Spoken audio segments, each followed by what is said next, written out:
46 is brought to you by Bees Embroidery and Garment Printing, specializing in custom and personalized decoration of gifts, garments, and more. Call 775-727-9444. News is also brought to you by Assemblyman James Oscarson, the voice for veterans, seniors, and education, now and in the future. The conservative choice, fighting for your rights. Paid by the committee to re-elect James Oscarson.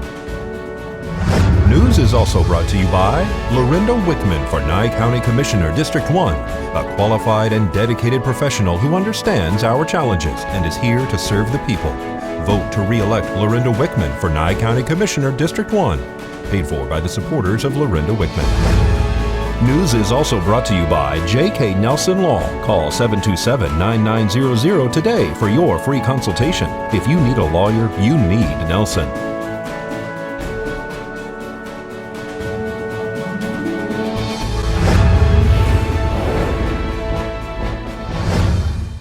Tonight on News 46, a teenager is dead, stolen guns are found, and 3 are arrested.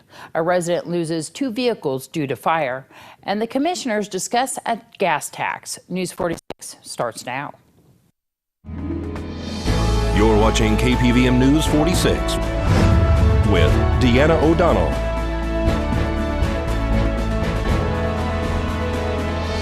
News 46, local coverage you can count on. Good evening. It's Wednesday, May 18th, 2016. I'm Deanna O'Donnell for News 46. Yesterday, we reported on a police chase on the south end of town. According to the Nye County Sheriff's Office, 2 juveniles have been taken into custody and 1 adult. The juveniles, who are 16 and 17, are not identified by police.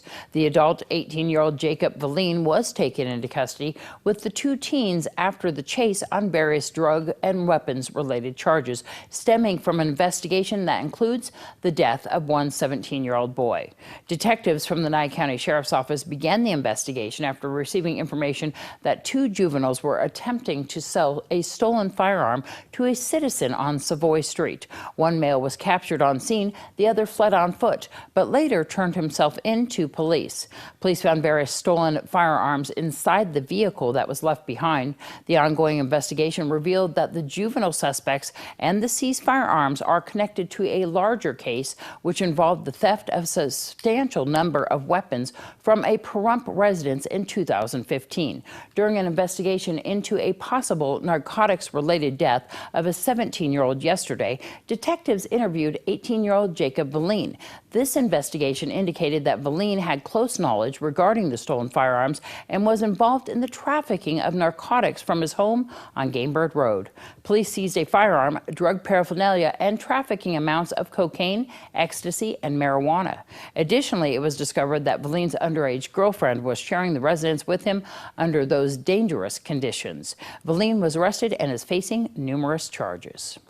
2 vehicles were destroyed by fire today on the north side of town. Just before noon, it was reported that a motorhome was on fire inside a yard in close proximity to other vehicles. There was also explosions heard coming from this home. Pahrump Valley Fire and Rescue were able to extinguish the fully engulfed structure, which also extended to a white pickup truck that appears to be a work truck. No one was injured as a result of this fire. How the fire occurred is unknown at this time. However, Pahrump Valley Fire and Rescue will be conducting an investigation. Traffic was blocked in all directions by the Nye County Sheriff's Office, auxiliary, and deputies. This is Deanna O'Donnell for News 46. And the repair for 5.5 miles of roadway on Vista in phases was up for discussion by the Nye County Commissioners.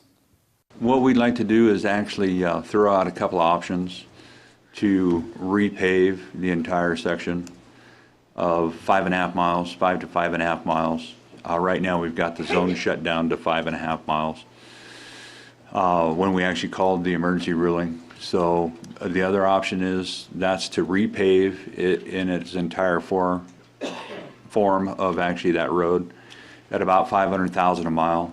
The other option would be a super pave treatment or continue to patch it like we currently are at this point in time without a new repave or anything done on it.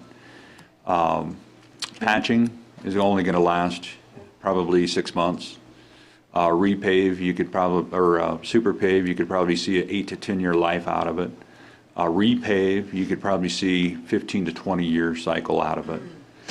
And reason to throw that out there. Super pave, probably $550,000 for that 5 miles. Patching, right now, we've actually already burnt through $100,000 of time, material, labor. So patching, you know, I just want to throw out all these 3 options and let the board decide. I would like us to make a motion out of it, I guess. Keep the weight limits in place. Actively seek all grants we can for 1 year, and then address this in next year's budget for the RTC and the road highway commission before we do that section of road, with keeping the weight limits and patching, getting the crews back to other maintenance. I think we have a good chance to, what do you call it?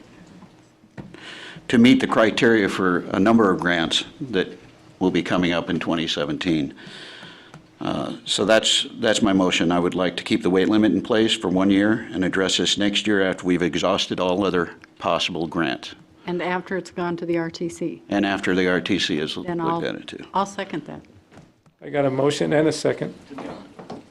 And I'll call for the vote. Aye. Aye. Aye. Your Desert View Hospital Health Tip after the break.